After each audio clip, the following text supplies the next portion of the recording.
കവിഞ്ഞൊഴുകുമി അനുഗ്രഹം നിറഞ്ഞൊഴുകുമി അനുഗ്രഹം കവിഞ്ഞൊഴുകുമി അനുഗ്രഹം നിറഞ്ഞൊഴുകുമി അനുഗ്രഹം എൻ പാപവും ശാപവും ഒഴുകി ദൂരയാ ഞാൻ സൗഖ്യമാ നീതിയാ ദൈവ പൈതലാ യേശുവിൻ സ്വന്തമായി തീർന്നു ഞാൻ എന്നെന്നും കവിഞ്ഞൊഴുകുമി അനുഗ്രഹം. കവിഞ്ഞൊഴുകുന്ന അനുഗ്രഹത്തിലേക്ക് സ്വാഗതം. ഈ പ്രഭാതത്തിൽ വീണ്ടും നമുക്കൊന്ന് ചായിരിപ്പാൻ കർത്താവ് അനുവദിച്ചു. അതോർത്ത് ഞാൻ കർത്താവിനെ സ്തുതിക്കുന്നു. യേശു ക്രിസ്തുവിൻ്റെ നാമത്തിൽ സ്നേഹവന്ദനം. കഴിഞ്ഞ എപ്പിസോഡിൽ നമ്മൾ ചിന്തിക്കുന്ന ഒരു കാര്യമാണ്, അതിനൊരു ടൈറ്റിൽ ഇടുവാണെങ്കിൽ സകലതും നിവർത്തിച്ചു എന്ന് പറഞ്ഞ് ഇരുന്ന യേശു. അതെന്ന് പറഞ്ഞാൽ എവറിത്തിങ് ഈസ് കംപ്ലീറ്റഡ്. ഇനി ആരും നമുക്കൊന്നും ചെയ്യേണ്ട ആവശ്യമില്ല. നമ്മുടെ ഉള്ളിൽ സകലതും ചെയ്യാനുള്ള കഴിവും അതിനെ ബാക്കപ്പ് ചെയ്യാനുള്ള ശക്തിയും കർത്താവായ യേശു ക്രിസ്തുവിൻ്റെ മരണ പുനരുത്ഥാനത്താൽ ചെയ്ത് കഴിഞ്ഞിരിക്കുന്നു. പുതിയ നിയമം നിങ്ങൾ വായിക്കുമ്പോൾ, പ്രത്യേകിച്ച് ലേഖനങ്ങളിൽ, യേശു ക്രിസ്തുവിൻ്റെ മരണ പുനരുത്ഥാനത്തിന് ശേഷമാണ് മുഴുവൻ ഒരു ഷിഫ്റ്റ് ഉണ്ടായത്, മാറ്റമുണ്ടായത്. യേശു തൻ്റെ ശുശ്രൂഷയിൽ വീണ്ടും ജനിക്കണമെന്ന് പറഞ്ഞു.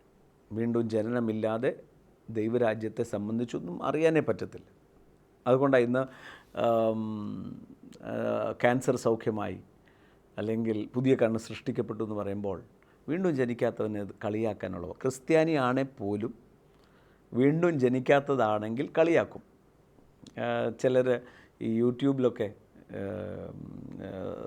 നമ്മുടെ ടെസ്റ്റ് മണിയൊക്കെ കാണുമ്പോൾ കമൻ്റ് ഇടും, ഇതിനേക്കാളും വലിയ ഇനി ഒബാമ നിങ്ങളുടെ ചർച്ച് മെമ്പറാണ് നിങ്ങൾ പറഞ്ഞ എന്ന് വെച്ചാൽ അവർക്ക് യുക്തിക്ക്, റീസണിങ്ങിന് ഇത് കണ്ടുപിടിക്കാൻ പറ്റത്തില്ല. അതാ നിക്കോദിമോസ് വരുമ്പോഴും യേശു പറയുന്നത്, നിക്കോദിമോസിന് കുറച്ചെങ്കിലും വിവരമുണ്ട്. നിക്കോദിമോസ് പറയുമ്പോൾ ഈ കാണുന്ന അത്ഭുതങ്ങൾ ദൈവം നിൻ്റെ കൂടെ ഉള്ളത് കൊണ്ടാണ് നടന്നതെന്ന് പറയാൻ തക്കവണ്ണമുള്ള അറിവുണ്ട്. അതുകൊണ്ട് തന്നെ കർത്താവ് അതിൻ്റെ നല്ല പരീക്ഷിക്കാനല്ല, താൻ അത് റെക്കഗ്നൈസ് ചെയ്തതുകൊണ്ട് വീണ്ടും ജനിച്ചില്ലെങ്കിൽ ദൈവരാജ്യത്തെ കാണാൻ പറ്റത്തില്ല, അല്ലെങ്കിൽ അതിൻ്റെ ആക്ടിവിറ്റീസ് എന്താണെന്ന് അറിയാൻ പറ്റത്തില്ല. വെള്ളത്താലും ആത്മാവിനാലും ജനിച്ചില്ലെങ്കിൽ അതിൽ പ്രവേശിക്കത്തില്ല, അത് അനുഭവമായി തീരത്തില്ല. ഈ രണ്ട് കാര്യങ്ങൾ പറഞ്ഞു എങ്കിലും മർമ്മപ്രധാനമായ മറ്റൊരു കാര്യം യേശു പറഞ്ഞില്ല. എന്താണെന്ന് ചോദിച്ചാൽ, വീണ്ടും ജനിച്ചവൻ എന്തായി തീരും.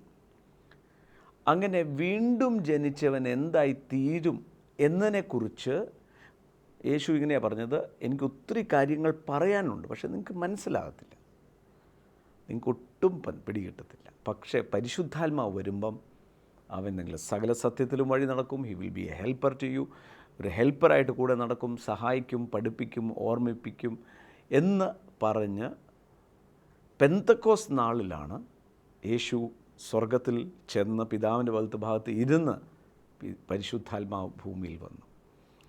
അങ്ങനെ പരിശുദ്ധാത്മാവ് വന്നതിന് ശേഷമാണ് യേശു ആരാന്ന് നമുക്ക് വെളിപ്പെട്ട് കിട്ടിയത്. 4 സുവിശേഷങ്ങളിൽ യേശു ഒരിക്കലും തന്നെക്കുറിച്ച് പറയാനല്ല വന്നത്, പ്രവൃത്തിയും അതല്ലായിരുന്നു. അതുകൊണ്ടാണ് പലരും ചോദിക്കുന്നത്, യേശു ദൈവമാണെന്ന് എങ്ങും പറഞ്ഞിട്ടില്ലല്ലോ, എവിടെയെങ്കിലും യേശു പറഞ്ഞോ ഞാൻ ദൈവമാണെന്ന്? അതിനല്ലല്ലോ യേശു വന്നത്, തൻ്റെ പുത്രൻ പിതാവിനെ വെളിപ്പെടുത്താൻ വന്നത്. ഇപ്പം റോനക്ക് കാർഡിഫിൽ പഠിക്കാൻ പോയിരിക്കുക. ഞാൻ അവനോട് പറയുകയാണ്, നീ എന്നെ കാര്യങ്ങളൊന്നൊക്കെ അവിടെ ഒന്ന് പറയണം. ഉടനെ അവിടുത്തെ ക്ലാസ്സിൽ എഴുന്നേറ്റെന്ന് പറയുകയാണ്, എൻ്റെ പിതാവ് നല്ല പ്രവൃത്തി ചെയ്യുന്നു, എൻ്റെ പിതാവ് സുവിശേഷം പറയുന്നു, എൻ്റെ പിതാവ്, അതൊക്കെ പറയാം. പക്ഷേ ഒരിക്കലും റോനക്ക് പറയത്തില്ല ഞാനാ തങ്കൂറർ. നിങ്ങൾ കേട്ടിട്ടില്ലേ തങ്കൂറർ, അത് ഞാനാ എന്ന് പറയത്തില്ല. അതിൻ്റെ കാരണം അയച്ചിരിക്കുന്നത് വെളിപ്പെടുത്താനാണ്. എന്ന് പറഞ്ഞതുപോലെ യേശു തൻ്റെ ദൗത്യം എന്തിനാണ് താൻ ഇവിടെ വന്നത്? പിതാവിനെ വെളിപ്പെടുത്താൻ. 1. 2, മാനവരാശിക്ക് ചെയ്യാൻ സാധിക്കാഞ്ഞത് തൻ്റെ ജീവിതത്തിൽ സാധിച്ച് പരമയാഗമായി തീരുവാൻ. സോ യേശു ആരാണെന്നും അല്ലെങ്കിൽ വീണ്ടും ജനിച്ചവൻ എന്താണെന്ന് അറിയണമെങ്കിൽ ലേഖനങ്ങൾ വായിക്കണം. ലേഖനങ്ങൾ എന്ന് പറയുന്നത് റോമർക്കെഴുതിയ ലേഖനം മുതൽ പൗലോസിൻ്റെ ആ 27 പുസ്തകങ്ങളിൽ പൗലോസിൻ്റെ ലേഖനങ്ങൾ വായിക്കുമ്പോൾ ആണ് നമുക്ക് പിടികിട്ടുന്നത് നമ്മൾ ക്രിസ്തു യേശുവിൽ അല്ലെങ്കിൽ പുതിയ സൃഷ്ടി എന്താണ്. ഒരുവൻ ക്രിസ്തുവിലായാൽ അവൻ പുതിയ സൃഷ്ടി, പഴയതെല്ലാം കഴിഞ്ഞുപോയി പുതുതായി തീർന്നിരിക്കും. അവിടെയാണ് നമ്മുടെ മൈൻഡിൽ, നമ്മുടെ അറിവിൽ ആണ് നമ്മൾ അറിയുന്നത്. അതുകൊണ്ടാണ് വചനത്തിൽ ലേഖനങ്ങളിലെല്ലാം നിങ്ങൾ വിശ്വസിച്ചേ എന്ന് പറയുന്ന വാക്കുകൾ മാറി പരിജ്ഞാനം, അറിവ്, നോളജ് ഇതിനെക്കുറിച്ചാണ് കൂടുതൽ. അതുകൊണ്ടാണ് പത്രോസ് ലേഖനം എഴുതുമ്പോഴും grace and peace be multiplied according to the knowledge of God and his son Jesus Christ. ദൈവത്തെക്കുറിച്ചുള്ള പരിജ്ഞാനത്താലും ക്രിസ്തു യേശുവിൻ്റെ പരിജ്ഞാനത്താലും കൃപയും സമാധാനവും വർദ്ധിക്കുമാറാകട്ടെ. സോ ആ സത്യം മനസ്സിലാക്കാൻ അല്ലെങ്കിൽ അതിൻ്റെ പരിജ്ഞാനമാണ് നമ്മുടെ ഉള്ളിൽ സമാധാനവും ധൈര്യവും എല്ലാം നൽകുന്നത്. ഞാൻ അബ്രഹാമോ ദാവീദോ ഒന്നുമല്ല. ഞാൻ ക്രിസ്തു യേശുവിലായപ്പോൾ അവരെക്കാളും ശ്രേഷ്ഠമേറെ പദവിയും അധികാരവും ദൈവം എൻ്റെ ഉള്ളിൽ നൽകിയിട്ടുണ്ട്. അതുകൊണ്ടാണ് യേശുവിൻ്റെ പരസ്യ ശുശ്രൂഷ അവസാനിപ്പിക്കുമ്പോൾ യോഹന്നാൻ്റെ സുവിശേഷം 17-ാം അധ്യായത്തിൽ താൻ അവസാനത്തെ ഒരു പ്രാർത്ഥന പ്രാർത്ഥിക്കുന്നുണ്ട്. ആ പ്രാർത്ഥനയിൽ 17-ാം അധ്യായം 4-ാം വാക്യം വരുമ്പോൾ താൻ പറയുന്നുണ്ട്, പിതാവേ, അങ്ങ് ഏൽപ്പിച്ച ദൗത്യം ഞാൻ നിവർത്തിച്ചു. എന്തിനാണ് എന്നെ ഏൽപ്പിച്ചത്? അത് മുഴുവൻ ഞാൻ നിവർത്തിച്ചു. 18-ൽ താൻ അറസ്റ്റാകുന്നു. 19-ാമത്തെ അധ്യായത്തിൽ താൻ ക്രൂശിക്കപ്പെടുമ്പോൾ അവസാനം പറയുന്ന വാക്ക് ഇറ്റ് ഈസ് ഫിനിഷ്ഡ് എന്ന് പറഞ്ഞാൽ നിങ്ങളും ഞാനും ദൈവത്തെ പ്രസാദിപ്പിക്കാൻ ചെയ്യേണ്ടിയ മുഴുവൻ കാര്യങ്ങളും യേശു ചെയ്തു, തീർന്നു. It is finished. അതുകൊണ്ട് എബ്രായർക്ക് എഴുതിയ ലേഖനം അതിൻ്റെ 8-ാമത്തെ അധ്യായം 1-ാമത്തെ വാക്യം പറയുന്നത് ദിസ് ഈസ് ദ റീസൺ. ഞങ്ങൾ പറഞ്ഞു വരുന്നതിൻ്റെ മുഴുവൻ സാരാംശം എന്താ? യേശു പിതാവ് ദൈവത്തിൻ്റെ വലത്ത് ഭാഗത്ത് ഇരുന്നു എന്ന് പറഞ്ഞാൽ തൻ്റെ പ്രവൃത്തിയെല്ലാം ചെയ്ത് ആർക്കു വേണ്ടി? നിങ്ങൾക്കും എനിക്ക് വേണ്ടി ചെയ്ത് ഇരുന്നു. ഒരു മഹാപുരോഹിതൻ ഇരിക്കുന്നത് ആദ്യമാണ്. സാധാരണ മഹാപുരോഹിതന്മാർ നിന്ന് ശുശ്രൂഷിച്ചുകൊണ്ടേയിരിക്കുക. എല്ലാം ആണ്ടുതോറും അവർ പാപങ്ങൾക്ക് വേണ്ടി പ്രായശ്ചിത്തം ചെയ്യുക. പക്ഷേ ഈ മഹാപുരോഹിതൻ തൻ്റെ ദൗത്യം നിവർത്തിച്ച് ഒരിക്കലായി എന്നേക്കുമായി കൈകൾ നിർമ്മിക്കപ്പെടാത്ത തൻ്റെ സ്വന്തം സിംഹാസനത്തിൽ എന്നേക്കുമായി ഇരുന്നു എന്ന് പറഞ്ഞാൽ കർത്താവിന് ചെയ്യാനുള്ളത് ചെയ്തു. എന്നെ ദൈവത്തിൻ്റെ മന്ദിരമാക്കി എൻ്റെ ഉള്ളിൽ ദൈവ സ്വഭാവം വരാനുള്ള സാധ്യതകളെല്ലാം തന്നു. ഇന്ന് അതുകൊണ്ടാണ് യേശുവെ എന്ന് വിളിക്കുന്ന ഏവർക്കും സൗജന്യമായി രക്ഷ. ഇതൊരു മതമല്ല. യേശുവെ എന്ന് വിളിക്കുന്ന, ഇപ്പം ഇവിടെ എന്നെ കണ്ടുകൊണ്ടിരിക്കുന്നവർ ആദ്യമേ കാണുന്നവരായിക്കോട്ടെ, യേശുവെ എന്നൊരു വാക്ക് വിളിക്കുമ്പം നിങ്ങളൊരു മതത്തിൻ്റെ ഭാഗമാകുമല്ല, ദൈവത്തിൻ്റെ ഭൂമിയിലുള്ള ഒരു കുടുംബ അംഗമായി മാറുക, ദൈവത്തിൻ്റെ പ്രതിപുരുഷനായി മാറുക, അതിൻ്റെ ദൈവത്വം വരുക. സോ സ്പെഷ്യൽ എന്ന് പറഞ്ഞ ആൾക്കാരില്ല, ദൈവത്തിൻ്റെ മുഖപക്ഷമില്ല. സ്പെഷ്യൽ സൂപ്പർ സ്റ്റാർ എന്ന് പറയുന്ന ആൾക്കാരൊന്നുമില്ല. എന്നാൽ ആ വ്യക്തി ഒരു അത്ഭുത മനുഷ്യനായിരിക്കുക, പുതിയ സൃഷ്ടിയാണ്. പുതിയ സൃഷ്ടി എന്ന് പറഞ്ഞാൽ ദൈവത്തിന് അനുരൂപനായി സൃഷ്ടിക്കപ്പെട്ട. എഫീഷ്യർക്ക് എഴുതിയ ലേഖനം 4:24-25 ഇങ്ങനെയാണ് പറയുന്നത്, and created by him unto righteousness and holiness. ദൈവത്തിൻ്റെ നീതിയിലും വിശുദ്ധിയിലും ദൈവാരൂപനായി സൃഷ്ടിക്കപ്പെട്ട എന്ന് പറയുന്ന, സൃഷ്ടിക്കാൻ പോവല്ല, സൃഷ്ടിക്കപ്പെട്ടു. ദൈവത്തിൻ്റെ നേച്ചർ എൻ്റെ ഉള്ളിൽ വന്നു. നൗ ഇതാണ് സത്യം എന്ന് പറഞ്ഞാൽ ദൈവത്തിന് ഇനിയും ഒന്നും ചെയ്യാനില്ല, ചെയ്യേണ്ടത് ചെയ്തിരിക്കുന്നു. അതുകൊണ്ടാണ് പറയുന്നത് ജീവനും ഭക്തിക്ക് വേണ്ടിയ സകലതും നിവർത്തിച്ചിരിക്കുന്നു. ഇനിയും ഇതാണ് ട്രൂത്ത്. എന്നാൽ എൻ്റെ കാഴ്ചയിൽ ഞാൻ കാണുന്ന പല കാര്യങ്ങളും എന്നെ അടിമത്വത്തിലേക്ക് കൊണ്ടുപോവുക. അൺഫോർച്ചുനേറ്റ്ലി എന്നാ പറയേണ്ടത്, സങ്കടകരമായൊരു കാര്യം, ശുശ്രൂഷിക്കുന്ന ശുശ്രൂഷകർ ഇത് പറഞ്ഞു തരാനായിരുന്നു ഇരുന്നത്. എന്താ? നിങ്ങളാ പവർഫുൾ. എന്നെ കേൾക്കുന്ന നിങ്ങളോടൊരു കാര്യം പറയാം, തങ്കു ബ്രദർ എന്ന് പറയുന്ന ആൾ സ്പെഷ്യൽ അല്ല. ഞാൻ ആർക്കു വേണ്ടി നിൽക്കുന്നുവോ ആ യേശു സ്പെഷ്യലാണ്. എൻ്റെ അകത്തിരിക്കുന്ന യേശു തന്നെയാണ് നിങ്ങളുടെ അകത്തും ഇരിക്കുന്നത്. പലപ്പോഴും സങ്കടപരമായി ഒരു കാര്യം പലരും വിളിക്കുമ്പോൾ എനിക്ക് വേണ്ടി പ്രാർത്ഥിക്കണേ, ഞാൻ കുഴയാണ്. ആ യേശു നിങ്ങളുടെ അകത്തുണ്ടെന്ന്. യേശുവിൻ്റെ നാമത്തിൽ അത് പ്രാർത്ഥിക്കുമ്പോൾ അവിടെ അത്ഭുതം വരും. അതുകൊണ്ടാണ് തിമോത്തിക്ക് പൗലോസ് ലേഖനം എഴുതുമ്പോൾ പറയുന്നത്, വിശ്വാസത്തിൻ്റെ നല്ല പൊരുതി, fighting a good fight of faith, lay hold on eternal life to which you were called and have a good confession in the presence of many witness. Now ഇത് പറയുമ്പോൾ അതിൻ്റെ തൊട്ട് മുകളിലത്തെ 2 വാക്യങ്ങളുണ്ട്. For the love of money is the root of all kinds of evil, for which some have strayed away from faith with their greediness and pierced themselves through many sorrows. പണത്തിനുള്ള മോഹമാണ് പല കെണിക്കും കാരണം. പണക്കാരനാകാൻ എന്ത് മാർഗവും സ്വീകരിക്കാം. നമ്മൾ പലരിലും ഉണ്ടാകുന്ന വിഷയം, സമൃദ്ധി എന്ന് പറയുന്നതിൻ്റെ ഒരു റോങ് മീനിങ് അകത്ത് വരിക.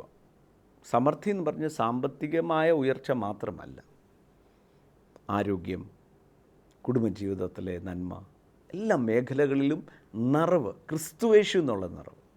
അപ്പോൾ എനിക്ക് ഒരു കോടീശ്വരനാകണം, എനിക്ക് കോടികൾ വേണം, കർത്താവിനറിയാം എപ്പോഴാണ് അത് തരേണ്ടിയെന്നും അത് തരിക തന്നെ ചെയ്യും. അങ്ങനെ ആകാൻ ഞാൻ ഏൽപ്പിച്ചിരിക്കുന്ന ശുശ്രൂഷ പണം ഉണ്ടാക്കാനായിട്ടൊരു മാർഗമാകരുത്. എന്നെ ഏൽപ്പിച്ചിരിക്കുന്ന ഉത്തരവാദിത്വം സ്വാർത്ഥ താല്പര്യങ്ങൾക്ക് എടുക്കരുത്. അതുകൊണ്ടാണ് കൃപാവരത്തെക്കുറിച്ച് പറയുമ്പോൾ and it is for the profit of all. എന്നെ സംബന്ധിച്ചോളം എന്നെ ദൈവം വിളിച്ചിരിക്കുന്നത് എന്തിനാണെന്ന് ചോദിച്ചാൽ എല്ലാവരുടെ ലാഭത്തിന് വേണ്ടിയാണ്, അവരോട് പറഞ്ഞു കൊടുക്കാനാണ്. നിങ്ങളാ പവർഫുൾ. എന്നാൽ പലപ്പോഴും സാമ്പത്തികമായ വിഷയങ്ങൾ, ലോണും എടുത്ത്, പിടിച്ചാൽ താങ്ങാൻ മേലാത്ത കടബാധ്യത എടുത്ത്, ദൈവം എന്താ എന്നെ സഹായിക്കാത്തതെന്ന് പറഞ്ഞ് വിശ്വാസത്തിൽ നിന്ന് പോലും പോയ ആൾക്കാരെ എനിക്കറിയാം.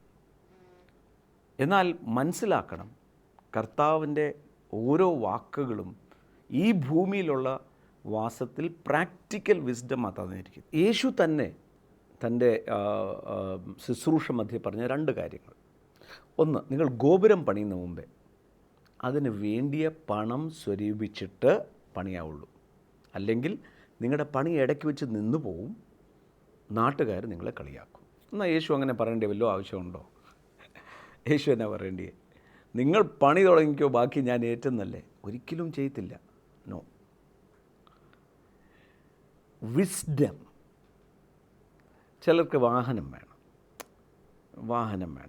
ഞാനൊരു അഭിപ്രായം പറയാം. ഫിനാൻഷ്യൽ പ്ലാനിങ് ചെയ്യാതെ സാമ്പത്തികമായ ഒരു വിഷയത്തിന് കർത്താവ് എന്തിനുകൊണ്ട് എന്നെ സഹായിച്ചില്ല എന്ന് പറഞ്ഞ് പിണങ്ങരുത്.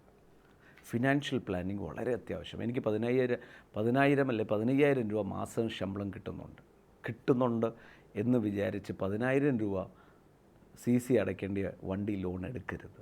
കഴിയുന്നതും ലോൺ എടുക്കരുത്. വാഹനം കർത്താവിന് തരേണ്ട സമയത്ത് അതിനുള്ള വഴികൾ ഒരുങ്ങും. Be patient. ഒരു യുദ്ധത്തിന് പോകുന്ന മുമ്പേ യേശു പറയാം, യുദ്ധത്തിന് പോകുന്ന മുമ്പേ നിങ്ങളുടെ ശത്രു നിങ്ങളെക്കാളും ബലവാനാണെന്ന് അറിഞ്ഞാൽ നിങ്ങൾ യുദ്ധത്തിന് പോകരുത്. പിന്നെ എന്ത് ചെയ്യണം? പോയി ഒരു കൂട്ടാകണം. Be a friend with him. വാസ്തവത്തിൽ ദൈവം അങ്ങനെയാണോ പറയേണ്ടത്? ദൈവം എങ്ങനെയാണ് പറയേണ്ടത്? യുദ്ധം നിൻ്റേതല്ല, എൻ്റേതത്രേ, നീ പോയിക്കോ, ഞാൻ രക്ഷിക്കും. അങ്ങനെയല്ല വിസ്ഡം. അപ്പോൾ ആ വിസ്ഡം എന്ന് പറയുന്നത് പലപ്പോഴും സമൃദ്ധി എന്ന് പറയുന്നത്, ഇപ്പം എത്രയോ പേര് എനിക്കറിയാവുന്നത് സാമ്പത്തികമായ പ്രയാസത്തിൽ റിയൽ എസ്റ്റേറ്റിലും ചാടി, ഇവിടെയും ചാടി, അവിടെയും ചാടി, കുഴഞ്ഞ് ദൈവത്തോട് പിണങ്ങുക. അവരുടെ നടത്തുന്നവരോട് പറയും, വചനം നോക്കുക, അതിനകത്ത് ഇങ്ങനെ എഴുതിയിട്ടില്ല ഇത്. എന്നാൽ ഒരു ഇഷ്യൂവിൽ പെട്ടോ കുറ്റപ്പെടുത്തത്തില്ല കർത്താവ്. അതിനെങ്ങനെ അതിജീവിക്കാം? തൊട്ട് താഴെ പറയാം, but you O man of God flea from all this. ഇങ്ങനെ പൈസ എങ്ങനെയും ഉണ്ടാക്കണം എന്ന് പറഞ്ഞ് നിങ്ങൾ ചാടരുത്. ഇപ്പം ഞാൻ ഇരിക്കുമ്പോൾ എത്രയോ പേര് എൻ്റെ അടുക്ക് വന്ന്, ഇങ്ങനെ നമുക്ക് പൈസ ഉണ്ടാക്കാം. അങ്ങനെ പൈസ ഉണ്ടാക്കുന്നത് ഇതിനകത്തില്ല. ആ സാധനം എങ്ങനെയും കുറച്ച് പൈസ ഉണ്ടാക്കണം. അങ്ങനെ ഉണ്ടാക്കാനായിരുന്നെങ്കിൽ ഒത്തിരി ഉണ്ടാക്കിയാണ്. ബിലീവ് മീ, ഒത്തിരി ഉണ്ടാക്കിയത്. But I have never done anything. സാമ്പത്തികമായ എല്ലാ കാര്യങ്ങളിലും ഐ കീപ്പ് എ ക്ലാരിറ്റി. കർത്താവ് ആക്കി വെച്ചിരിക്കുന്നത് അതിനല്ലല്ലോ. എന്നാൽ സാമ്പത്തികമായി എവിടെയെങ്കിലും കുറവ് വരുത്തിയിട്ടുണ്ടോ? ഇല്ല. നിങ്ങൾ കണ്ടുകൊണ്ടിരിക്കുന്നവരോട് ഞാനൊരു കാര്യം പറയും. 20 വർഷമായി ഇന്ന് ഹെവൻലി ഫീസ്റ്റ് അല്ലെങ്കിൽ ഞാൻ ശുശ്രൂഷയിലായിട്ട്.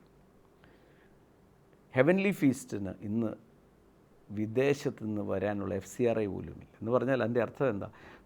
വി ആർ നോട്ട് സുവിശേഷം പറയാൻ എന്തിനാ ഇതിൻ്റെ ആവശ്യം? എന്നാൽ മിഷൻസിന് ക്യാമറ വാങ്ങിക്കണം, ഇതിന് വേണം. ഞങ്ങൾക്ക് ഇവിടെ റിസോഴ്സ് ഇല്ലാത്തതുകൊണ്ട് ഒരു കുടുംബാംഗമായ നമ്മൾ ഒന്നിച്ച് ചേർന്ന് നോക്ക് ക്യാമറ വാങ്ങിക്കുക. ഇതിനു വേണ്ടി വല്ലവരും തരുമെന്ന് വിചാരിച്ചിരിക്കുകയല്ല. It happens. കർത്താവിൻ്റെ സമയത്ത്, അതും 5 വർഷത്തിന് ശേഷമാണ് ഇങ്ങനെ ഒരു നീഡ് പറഞ്ഞു, നിങ്ങളെല്ലാവരും പ്രാർത്ഥിച്ചു, ഹെൽപ്പ് ചെയ്തു.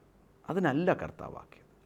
എന്നാൽ ഒരു സാമ്പത്തിക ഇഷ്യൂ ഉണ്ടായി. ഇനിയിപ്പം ഞാൻ എന്നാ ചെയ്യാൻ, ഒരു ലോൺ എടുത്തു പോയി, ഞാൻ കടബാധ്യതക്കാരനായി. അവിടെ വെച്ച് കർത്താവ് നിന്നോട് പറഞ്ഞതല്ലേ, എന്നാൽ നീ പോയി സഹിച്ചോ എന്ന് കർത്താവ് പറയത്തില്ല, അവിടെ രക്ഷിക്കും. അതിനെ അതിജീവിക്കാനുള്ള, അതിനുള്ള വഴി തുറക്കാനായി കർത്താവ് ചെയ്യും. അതെങ്ങനെയാണെന്ന് താഴെ പറയുന്നത്, fighting a good fight of faith, holding on to eternal life. ഈ വെല്ലുവിളികളെ വിശ്വാസി എന്ന് പറയുന്ന ആളുടെ വായിലൂടെ വരണ്ടാത്ത ഒരു വാക്കാ പ്രശ്നം. വിശ്വാസിക്ക് പ്രശ്നമില്ല, വെല്ലുവിളികളുണ്ട്. ആ വെല്ലുവിളികളെ അതിജീവിക്കുന്നത് ഗുഡ് ഫൈറ്റ് എന്ന് വെച്ചാൽ അതിനെ ജയിക്കുക തന്നെ ചെയ്യും. Holding on to eternal life, നിത്യജീവനെ മുറുകെ പിടിക്കുക. നിത്യജീവൻ എന്ന് പറയുന്നത് യേശുവാണ്. യേശുവിനെ എൻ്റെ അകത്ത് ദാനമായി തന്ന നിത്യജീവനെ മുറുകെ പിടിക്കുക. 2 കാര്യം അതിൻ്റെ അർത്ഥം. ഒന്ന്, ഇവിടെയുള്ള ജയകരമായ ജീവിതത്തിന് നിത്യജീവനായ യേശുവിനെ മുറുകെ പിടിക്കുക. 2, നിത്യതയുടെ കാഴ്ചപ്പാടോടെ ഈ ഭൂമിയിൽ നടക്കുക. ഞാൻ എന്നേക്കും ഈ ഭൂമിയിൽ കഴിയേണ്ടവനല്ല, നിത്യതയുടെ കാഴ്ചപ്പാടിൽ ഈ ഭൂമിയിൽ ഞാൻ നടക്കും. അപ്പോൾ തന്നെ നടക്കുന്നത് ജയകരമായ ജീവിതമാണ്. അത് യേശുവിൻ്റെ നാമത്തിലായിരിക്കും.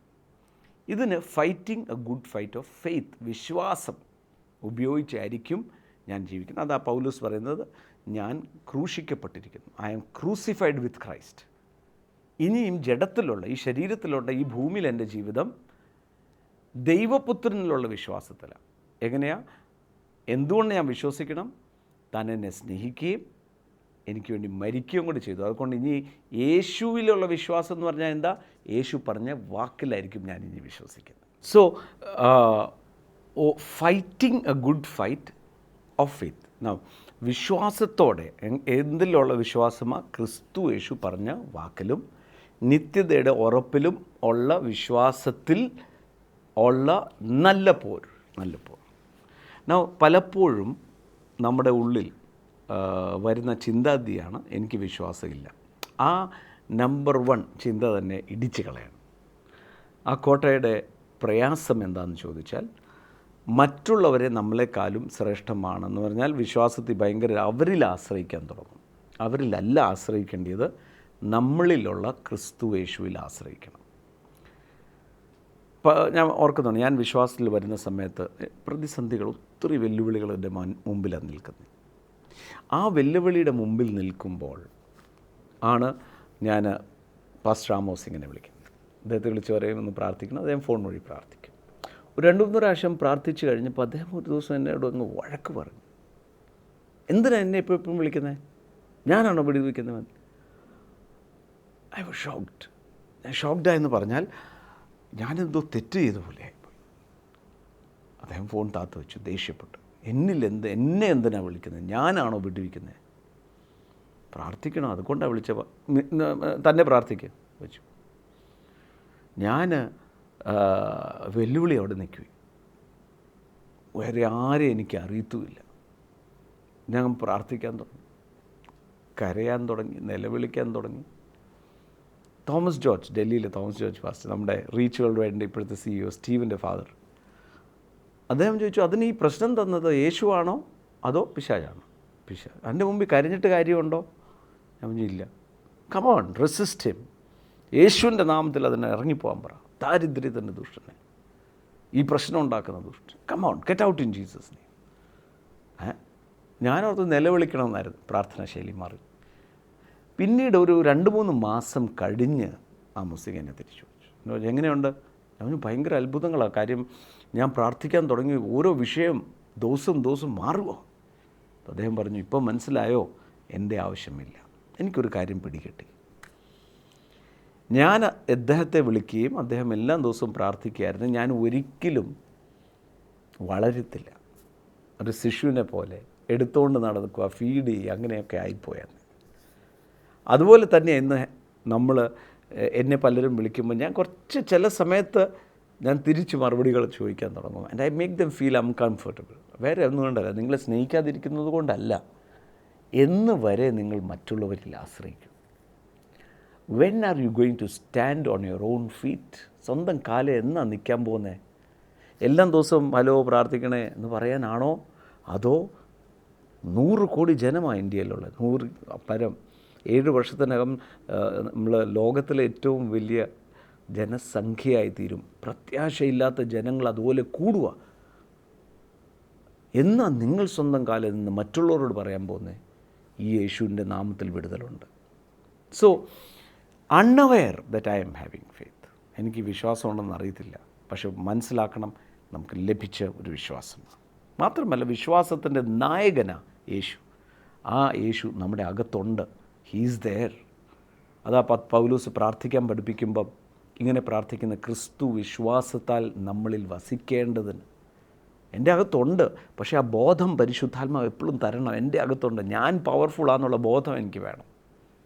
എൻ്റെ ഹൃദയക്കണ്ണ് പ്രകാശിക്കണം. ഇതൊക്കെയാണ് രക്ഷിക്കപ്പെട്ട പുതിയ സൃഷ്ടിയുടെ പ്രാർത്ഥന. എനിക്ക് ജോലി വേണേ, ഉദ്യോഗക്കയറ്റം വേണേ, അതല്ല. എൻ്റെ ഓരോ ആവശ്യങ്ങളും ഞാൻ ചോദിക്കുന്ന മുമ്പേ സ്നേഹിക്കുന്ന എൻ്റെ പിതാവ് നൽകുക തന്നെ ചെയ്യും. എന്തും. ഞാൻ ചോദിക്കട്ടെ, നമ്മുടെ മക്കളുടെ ഭാവി നമ്മൾ പ്ലാൻ ചെയ്തില്ലേ? ഇപ്പോൾ റോനക്ക് ഈ ഡിസംബർ 31 വിവാഹം കഴിക്കാൻ പോവാം. അവനിപ്പോഴും കാർഡിഫ് അവിടെ പഠിത്തം. അവന് കല്യാണം കഴിക്കുന്ന കാര്യത്തിൻ്റെ എന്തെങ്കിലും ചിന്ത ഉണ്ടോ? ഇല്ല. ഞാനിവിടെ പ്ലാൻ ചെയ്യാം, വിവാഹം കഴിക്കണം, വിവാഹം കഴിച്ചാൽ തന്നെ അവനെ മാറ്റി താമസിപ്പിക്കണം, ബാക്കിയെല്ലാം പ്ലാൻ ചെയ്തുകൊണ്ടിരിക്കുക. ഞാൻ അങ്ങനെ പ്ലാൻ ചെയ്യാൻ റെഡിയാണെങ്കിൽ സ്വർഗത്തിലെ പിതാവ് നമ്മളെക്കുറിച്ചുള്ള പ്ലാൻ, മാസ്റ്റർ പ്ലാൻ എന്ത് പെർഫെക്റ്റാണ്. We are not an accident in this earth. ഈ ഭൂമിയിൽ നമ്മൾ വെറുതെ ഉത്ഭവിച്ച് വന്നതൊന്നുമല്ല, അയക്കപ്പെട്ടവരാണ്. ലോകസ്ഥാപനത്തിന് മുമ്പേ അയച്ചു. അമ്മയുടെ ഗർഭത്തിൽ, ഏത് അമ്മയുടെ ഗർഭത്തിലായിരിക്കണം ജനിക്കേണ്ടതെന്ന് മാസ്റ്റർ പ്ലാൻ ചെയ്തു. ആ ജനനം മുതൽ രക്ഷിക്കപ്പെടുന്ന, യേശുവിനെ കേൾക്കുന്ന വരെയുള്ള ജീവിതം ലോകത്തിലെ അഭ്യാസങ്ങൾ പഠിപ്പിച്ചു. വീണ്ടും ജനിപ്പിച്ചു കഴിഞ്ഞപ്പോൾ that became A power in the kingdom of God. ഇന്ന് എന്നെ കേൾക്കുന്നവർ ഒന്നിനെക്കുറിച്ചും വിചാരപ്പെടരുത്. നാളെ കഴിഞ്ഞ് കൊടുക്കേണ്ട പൈസ, അയ്യോ ഞാൻ എന്നെ എടുക്കും. നാളെ കഴിഞ്ഞ് പ്രഭാതമാകട്ടെ, അതിൻ്റെ പരിഹാരവും കൂടെ കർത്താവ് തരും. നിങ്ങൾ ചോദിക്കുക, എങ്ങനെ അറിയാൻ താങ്കൾ ബ്രദറെ? അതിലൂടെ പോയ ആളാണ്. ഒരു നാളും കൈവിടത്തില്ല, ഉപേക്ഷിക്കത്തില്ല എന്ന് പറഞ്ഞ എൻ്റെ യേശു തൻ്റെ വാക്ക് മാറത്തില്ല. ഞാൻ ഒരു കാര്യം ഉറപ്പിച്ച് പറയാം, എത്ര സങ്കീർണമായിക്കോട്ടെ നിങ്ങളുടെ വിഷയം, എൻ്റെ യേശുവിന് അതറിയാം. ഇനി നിങ്ങൾ അബദ്ധം കാണിച്ചത് തന്നെയാണെന്ന് വെച്ചോ, എന്നാലും അവൻ വിടുവിക്കും. മക്കളെ ത്യജിക്കുന്നവനല്ല, മക്കളെ എക്സ്പോസ് ചെയ്യുന്ന പിതാവല്ല, സ്നേഹിക്കുന്നവനാണ്. കാണാതെ പോയ ആടിനെ കിട്ടിയപ്പോൾ അവിടെ ഇങ്ങനെ എഴുതുന്നത്, ആ ആടിനെ തോളേലേന്തി നഷ്ടപ്പെട്ടതായിരുന്നു കിട്ടിയെന്ന് പറഞ്ഞു പോകുന്ന പിതാവ്. He loves us. ഇന്ന് നമ്മൾ പ്രാർത്ഥിക്കാൻ പോവുക. പ്രിയമുള്ളവരെ, സ്റ്റാൻഡ് ഓൺ യുവർ ഫീറ്റ്. നിങ്ങളുടെ ഇഷ്യൂ വരുമ്പോൾ പ്രാർത്ഥിക്കുക. നിങ്ങളുടെ ഇഷ്യൂ വരുമ്പോൾ ആലോചന ചോദിക്കാൻ നടക്കരുത്. എന്താ ഇതിൻ്റെ ആലോചന ഒന്ന് പറയാമോ? ഒരു ആലോചനയില്ല. I'm in the perfect plan of God എന്ന് പറഞ്ഞേ. I am in the perfect plan of God. ഒന്നുകൂടെ പറഞ്ഞേ, ദൈവത്തിൻ്റെ പദ്ധതിയിൽ ബെസ്റ്റായിട്ടാണ് ഞാൻ നിൽക്കുന്നത്. Perfect plan. എൻ്റെ ജീവിതത്തിൽ നന്മ മാത്രമേ നടക്കത്തുള്ളൂ. അതൊന്ന് അകത്ത് ഗ്രഹിപ്പിക്കണം, അകത്ത് സ്പിരിറ്റിൽ സിങ്ക് ചെയ്യണം. സമാധാനം. നമുക്ക് പ്രാർത്ഥിക്കാം. പിതാവേ, നന്ദിയോടെ സ്തോത്രം. യേശു ക്രിസ്തുവിൻ്റെ നാമത്തിൽ പ്രാർത്ഥിക്കുന്നു. അനുഗ്രഹിക്കുന്ന ഞങ്ങളുടെ ദയക്കായി സ്തുതിക്കുന്നു. നന്മകളാൽ നിറയ്ക്കണമേ. യേശു ക്രിസ്തുവിൻ്റെ നാമത്തിൽ അത്ഭുതകരമായി കർത്താവെ അങ്ങയുടെ കരം നീട്ടുന്നതിനാൽ പ്രിയപ്പെട്ടവരുടെ ജീവിതത്തിൽ വലിയവ ചെയ്യണം. ഞങ്ങൾ ഒരുമനപ്പെടുകയാണ്. രോഗികൾ സൗഖ്യമാകട്ടെ. യേശുവിൻ്റെ നാമത്തിൽ സാമ്പത്തികമായി ബുദ്ധിമുട്ടുന്നവർക്ക് പുതിയ വഴികൾ തുറക്കപ്പെടട്ടെ. ജോലി സാധ്യതകൾ തുറക്കപ്പെടട്ടെ. യേശുക്രിസ്തുവിൻ്റെ നാമത്തിൽ അത്ഭുതകരമായി കർത്താവ് വിടുവിക്കണമേ. കർത്താവെ, അങ്ങയുടെ കരുണയ്ക്കായി സ്തോത്രം. സകല നന്മകളാലും നിറയ്ക്കണം, അനുഗ്രഹിക്കണം. പ്രാർത്ഥന കേട്ടതിനായി സ്തുതിക്കുന്നു യേശുവിൻ്റെ നാമത്തിൽ തന്നെ. ആമേൻ. കർത്താവ് ധാരാളമായി അനുഗ്രഹിക്കട്ടെ. ഈ ദിവസങ്ങളിൽ ഈ മെസ്സേജുകൾ മിസ്സാക്കരുത്. ഹിൻഡ്രൻസ് ഓഫ് ഫെയ്ത്ത്, വിശ്വാസം ഉണ്ടാകത്ത്, അത് വെളിയിൽ തന്നെ വരാൻ പറ്റാത്തത്. നമ്മൾ അത് മനസ്സിലാക്കിയാൽ our mind will be totally transformed. അതാ കർത്താവിന് വേണ്ടി. അകത്തെ യുദ്ധം ജയിച്ചാൽ പുറത്തെ യുദ്ധം ഈസിയാണ്. The battle is in our mind and that can be set free by the word of God and fellowship with the Holy Spirit. കർത്താവ് ധാരാളമായി അനുഗ്രഹിക്കട്ടെ. അടുത്ത എപ്പിസോഡ് വീണ്ടും കാണും വരെയും കർത്താവിൻ്റെ നന്മകളാൽ അറിയപ്പെടട്ടെ. बहते हुए खून की धार क्रूज से देखो आती है, बहते हुए खून की धार। ओ मसीह तूने हमको सिखाए प्रेम की परिभाषा को, ओ मसीह तूने हमको सिखाए प्रेम की परिभाषा को।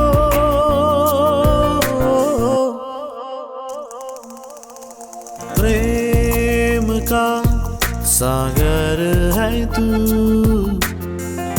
चांदी का राजकुमार है तू। प्रेम का सागर है तू, चांदी का राजकुमार है तू। चरणों में आकर हाथ उठाकर करते हैं तेरे